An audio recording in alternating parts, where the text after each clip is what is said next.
जय हिंद प्यारे बच्चों। तो कैसे हैं आप सभी लोग। चलिए, हार्ड चैलेंज का आज नेक्स्ट डे है और टॉपिक है आज हमारा यूजेस ऑफ एनफ। लेकिन टॉपिक स्टार्ट करने से पहले मैं कुछ बातें, जैसा कि आप जानते हैं कि कल भारत वर्ल्ड कप हार गया। देखो, एक बात बहुत अच्छे से आपको इस चीज़ से सीखने को मिलती है कि जीवन में जब बहुत कुछ अच्छा आप कर लेते हो और एक गलती अगर आपसे हो जाए, मैं ये नहीं कह रहा हूँ कि हार का दुख नहीं है, हार का बोझ नहीं है। हम जानते हैं कि रोहित शर्मा और उनकी टीम के ऊपर एक पहाड़ जैसा बोझ इस समय रखा हुआ है और ये दर्द उनसे अच्छा कोई नहीं जान सकता। दिल टूटे हैं पूरे भारतवर्ष के, न केवल भारतवर्ष के बल्कि भारतवासियों के, उन लोगों के बीच जो पूरी दुनिया में रहते हैं। इवन कई सारे लोग ऐसे भी थे जो हमने देखा, जो ऑस्ट्रेलियन कमेंटेटर्स थे, खुश थे, बट हमारी टीम के आंसुओं को देखकर वो भी नम थे। लेकिन एज ए स्टूडेंट अपनी लाइफ में हम इससे क्या सीखते हैं, ये तो आज आपके सामने ही हुआ कि जब आप जीवन में बहुत बार अच्छा काम करोगे तो लोग आपके साथ होंगे, लेकिन जब एक गलती होगी तो वो एक गलती आपके सारे अच्छे काम को खराब कर देगी। देखिए, पूरी दुनिया इसी भारतीय टीम को चैंपियन बोल रही थी और बहुत अच्छी अच्छी बातें बोल रही थी, और आज कमियां की इन्होंने, गलतियां हुई इनसे, लेकिन वो सारी चीज़ें जो हैं फिर से खराब हो गई। तो मेरे भाई, मैं यही कहना चाहूँगा कि एज ए स्टूडेंट हम अपनी लाइफ में इस वर्ल्ड कप का लास्ट फाइनल से यही सीख सकते हैं कि अगर आप एक भी मोमेंट पे कमज़ोर पड़ते हैं तो वो भी आपकी लाइफ का वर्ल्ड कप फाइनल ही हो सकता है। हो सकता है आप 8 से 9 महीने मेहनत करें, 7 महीने मेहनत करें, 6 महीने मेहनत करें, लेकिन जब आपका एग्ज़ाम आए और एग्ज़ाम के टाइम पे आप थोड़ा सा भी चूक अगर कर जाएं तो ये बहुत बड़ी हार, और ये हार का बोझ उठाना बहुत मुश्किल है। तो इसीलिए हमेशा तैयार रहिए हर मोमेंट के लिए, क्योंकि एक छोटी सी चूक पूरी जिंदगी भर का दर्द दे सकती है दोस्त। चलिए स्टार्ट करते हैं टॉपिक को।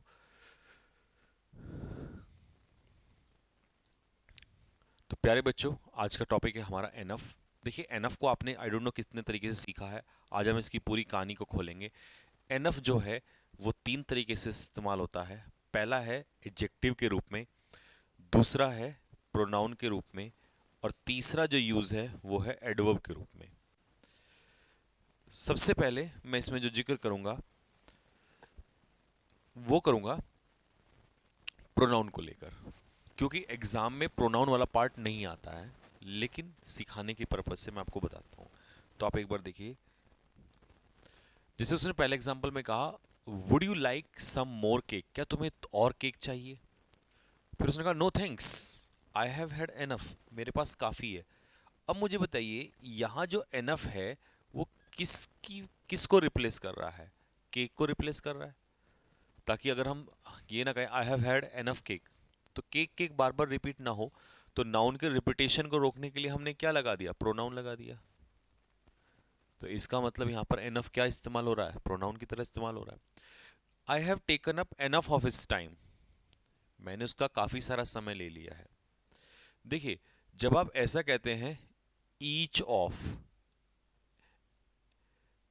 एवरीवन ऑफ, एनफ ऑफ, तो ये ऑफ लगने का मतलब है कि ऑफ यहां पर जो है वो किसकी बात कर रहा है, किसका जिक्र कर रहा है, टाइम का। लेकिन टाइम में से एनफ, तो इसका मतलब यहां पर ये किसका काम कर रहा है, प्रोनाउन का काम कर रहा है। ऑफ लगते ही ये क्या हो जाता है, प्रोनाउन हो गया। तो हमने देखा कि यहां पर कैसे प्रोनाउन के रूप में इस्तेमाल हुआ है। ठीक। फिर उसके बाद आता है, we already produce more than enough food. अब यहां पर इस सेंटेंस में आपको क्या दिखाई देगा, फूड जो है वो क्या है, नाउन है। और नाउन की इंफॉर्मेशन कौन देगा, नाउन की इंफॉर्मेशन देगा एडजेक्टिव। तो इसका मतलब यहां पर ये एडजेक्टिव के रूप में भी इस्तेमाल हो रहा है। बात समझ में आ गया। लेकिन अब क्वेश्चन इंटरेस्टिंग यहां से बनेगा। देखिए, प्रोनाउन तो हमने देख लिया कि जब ये किसको रिप्लेस करेगा, जब ये रिप्लेस करेगा किसको, नाउन को, उस समय पर ये क्या होगा दोस्त, प्रोनाउन होगा। बात क्लियर हो गई। लेकिन अब एडजेक्टिव और एडवर्ब की कहानी के बारे में सुनो, ये बड़ा इंटरेस्टिंग है। कैसे पहचानोगे कि ये एडजेक्टिव है, तो इसका एक सीधा सा फंडा बताता हूं मैं आपको। जब भी नाउन से पहले आएगा, किससे पहले आएगा, नाउन से पहले, तो उस समय ये एडजेक्टिव का काम करेगा। कौन करेगा, एनफ। क्योंकि एडजेक्टिव किसको क्वालिफाई करता है, नाउन को। तो ये नाउन से पहले आता है तो ये एडजेक्टिव का काम करता है। ठीक है। अब आता है एडवर्ब, इंपॉर्टेंट। एग्जाम में क्वेश्चन यहीं से आता है, एडवर्ब के रूप में। तो मैं आपको एक थोड़ा सा पिक्चर मेथड से समझाता हूं। देखो, याद रखना दोस्त हमेशा कि जब एनफ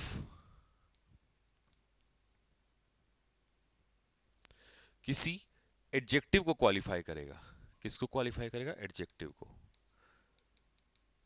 तो एडजेक्टिव को कौन क्वालिफाई करता है, बताओ, आपने पढ़ा होगा इसके बारे में।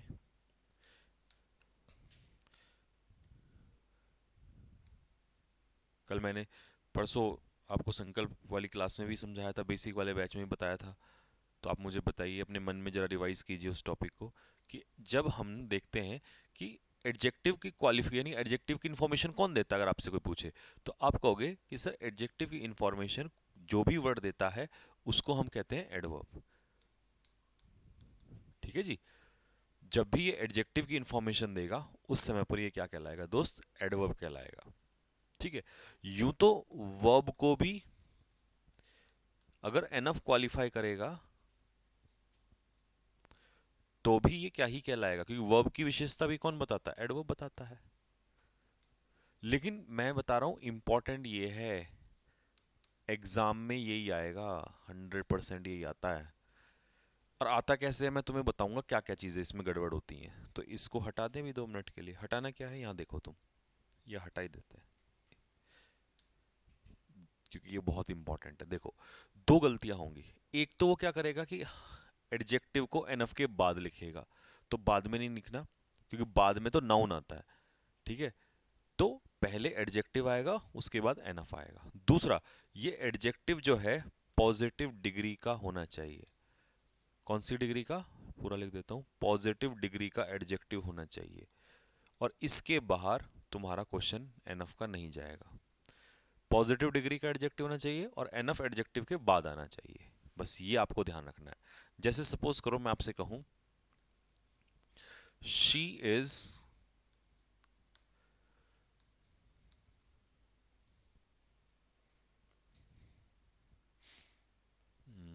स्मार्टर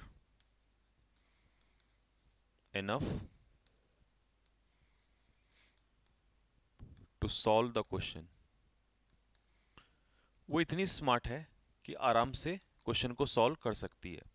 अब अगर मेरे सामने क्वेश्चन पेपर में आया ना भाई, तो पता क्या करूंगा मैं, इसको मैं सीधा देख लूंगा कि भाई स्मार्टर कंपैरेटिव डिग्री है, तो कंपैरेटिव नहीं होगा, एनफ किसके साथ आता है, पॉजिटिव डिग्री के साथ। तो ये बनेगा स्मार्ट एनफ। तो शी इज स्मार्ट एनफ। कोई कहे सर क्या ये नहीं हो सकता, शी इज एनफ स्मार्ट, तो नहीं हो सकता। ये तो पेपर में ही आता है, ये तो गलत होता है। ठीक है। शी इज एनफ स्मार्ट नहीं होगा, एडजेक्टिव पहले और ये एनफ बाद में। ठीक है। तो ये चीज जो है, बस ये दो टॉपिक, ये दो पॉइंट जो मैंने बताए, ये ध्यान रखना, तुम्हारा पेपर में क्वेश्चन गलत नहीं हो सकता। क्योंकि पढ़ना और एग्जाम में क्या आ रहा है वो पढ़ना, वो तो देखिए एक्सपीरियंस से ही पता चलता है कि क्वेश्चंस कैसे आते हैं। ठीक है। तो वही चीज मैं आपको बता रहा हूँ अपने एक्सपीरियंस से, that I tell students, he was not old enough. अब जैसे एग्जाम में आया क्वेश्चन, तो ये देखो मैं तुरंत तुरंत पकड़ लेंगे, ही वॉज नॉट ओल्ड एनफ। अब यहां पर जो ओल्ड है ना मेरे भाई, वो क्या है, एडजेक्टिव है। और एडजेक्टिव के बाद अगर एनफ आ रहा है एडवर्ब, तो इसका मतलब ये क्वेश्चन बिल्कुल सही। अगर एनफ ओल्ड होता तो ये गलत होता, इसका मतलब ये सेंटेंस में नो एरर है। ही वॉज एनफ इंटेलिजेंट, देखो आ गया ना क्वेश्चन, तुरंत पकड़ोगे यहां पर आप। क्या होगा बताओ इसमें, ही वॉज इंटेलिजेंट एनफ, यानी कि एडजेक्टिव पहले और नाउन बाद में, सॉरी, एडजेक्टिव पहले और ये एडवर्ब जो है एनफ बाद में। क्योंकि जब ये एडजेक्टिव को क्वालिफाई करेगा तो ये एडवर्ब का काम करेगा, तो ये रिवर्स हो जाएगा। माई ब्रदर इज एनफ टॉलर, देखो इस बार उसने क्या चाला की, नहीं दो गड़बड़ हो गई इसमें, एनफ टॉलर कर दिया उसने। ठीक है। और ये जो पार्ट था इसको यहाँ नहीं था, ये इसमें ए पार्ट था। अब देखो मैं ऐसे ही आएगा, वो गलती से वहां पर आ गया, my brother is enough taller. सबसे पहले तो टॉलर नहीं होगा तो क्या बनेगा? Tall enough. अच्छा चलो सपोज करो पेपर में ये क्वेश्चन आ जाए, यही क्वेश्चन आ जाए एज इट इज, इधर इधर है ना, तो कैसे पकड़ेंगे इस क्वेश्चन को? तो गलती पता है कहाँ निकालोगे? इसमें गलती नहीं निकालोगे, क्योंकि ये कंपैरेटिव डिग्री है। तो कंपैरेटिव डिग्री है तो इसको यहां से हटा देंगे हम, और ये मान लेंगे कि ये गलत जगह पे बैठा हुआ है, कि तुझे उठ के यहां जाना चाहिए इसके पास, तो टॉल एनफ होना चाहिए। तो इसका मतलब गलती तेरी है, क्योंकि तेरे अंदर दो मिस्टेक हैं, एक तो तू यहाँ बैठा है, दूसरा कंपैरेटिव डिग्री लिए बैठा है। ठीक है, तो ये क्वेश्चन अगर इस तरीके से आता है तो बड़ा खतरनाक हो जाता है, तो फिर ऐसे पकड़ना है इस क्वेश्चन को। ठीक है भाई, तो ये था आपका लास्ट क्वेश्चन। प्यारे बच्चों, कल एक वीडियो बनाऊंगा मैं, क्योंकि बहुत सारे बच्चे बार बार मुझे मैसेज कर रहे हैं, कल भी संडे में काफ़ी सारे मैसेजेस थे, मेरी बात हो नहीं पाती फिर आप लोगों से। ठीक है, कि सर संकल्प बैच में जो हमने फ़ीस थी वो दोबारा वापस बढ़ गई है, और आपने कहा था कि एक दिन का उसमें देंगे। तो कल एक वीडियो बनाऊंगा मैं, दोनों अग्नि बैच के लिए भी, संकल्प बैच के लिए भी। ठीक है जी, कि सर वो डबल हो गई है फीस उसमें ज़्यादा। तो मैंने आपको वैसे पहले कहा था कि यार कोशिश करना उससे पहले ही कर लेना, लेकिन कोई बात नहीं, अभी आपको एक 24 डेज़ का फिर से ऑप्शन दिया जाएगा। तो जैसे आपका मैं वीडियो के नीचे कमेंट कर देंगे सर वापस वही फ़ीस कर दो जो पुरानी थी, तो भाई कोशिश करना इस बार कि जब भी ये आपके लिए खुले तो उस बार परचेज़ कर लेना आप, तभी उसमें डिले नहीं करना। ठीक है, और कोई भी अगर दिक्कत आती है आपको इसको परचेज़ करने में संकल्प बैच को, ठीक है, तो आप जो आपको नंबर दिए जाते हैं उन पे कॉल किया करो, और उस नंबर पे कॉल करके अपने जो प्रॉब्लम्स को सॉल्व किया करो। मैं आपको एक नंबर देता हूँ, इस नंबर पे कॉल करना संकल्प बैच के लिए स्पेशली। ठीक है, तो आपको जो बच्चे इसको हैंडल करते हैं उनमें से कोई इसको कॉल उठाना, नंबर बताना जरा क्या है? 7078। हाँ, ये ठीक है, ये नंबर जो है टेक्निकल टीम का है जो इसको हैंडल करती है। तो अगर आपको संकल्प बैच में कोई भी प्रॉब्लम आती है किसी भी तरीके से, तो आप इस नंबर पे कांटेक्ट करने, मैसेज छोड़ देना, और कॉल कई बार डायरेक्टली नहीं उठा पाता इंसान, तो मैसेज छोड़ देना, तो वो जो लोग हैं टेक्निकल वाले लोग आपको कॉल करेंगे और आपको बता देंगे उसके बारे में। ठीक है, क्योंकि कई बच्चों के साथ काफ़ी ज़्यादा प्रॉब्लम है उस चीज़ को लेकर, वो परचेज़ कर रहे हैं फिर कई बार को खुलता नहीं है, कोई प्रॉब्लम आती है पीडीएफ को लेकर, वट जो भी प्रॉब्लम्स हैं। ठीक है, क्योंकि उसमें वो कैब भी स्टार्ट हो गई है, तो कई बच्चों को वो कैब की पीडीएफ नहीं मिल पाती है। अभी आज मंडे है, तो आप लोगों का द हिंदू एनालिसिस भी स्टार्ट हो गया है। तो जो भी चीज़ है आपको अपना क्वेश्चंस जो है यहाँ पर डाल सकते हो, और बाकी किस दिन आपको ये ओपन होगा, कल या परसों में एक बार 24 घंटे के लिए फिर से ओपन हो जाएगा, और उसके बाद आप इसको परचेस कर सकते हो। ठीक है, और अपना पढ़ाई करते रहिए। ठीक है, नेक्स्ट वीडियो में मिलेंगे आप लोगों से, तब तक के लिए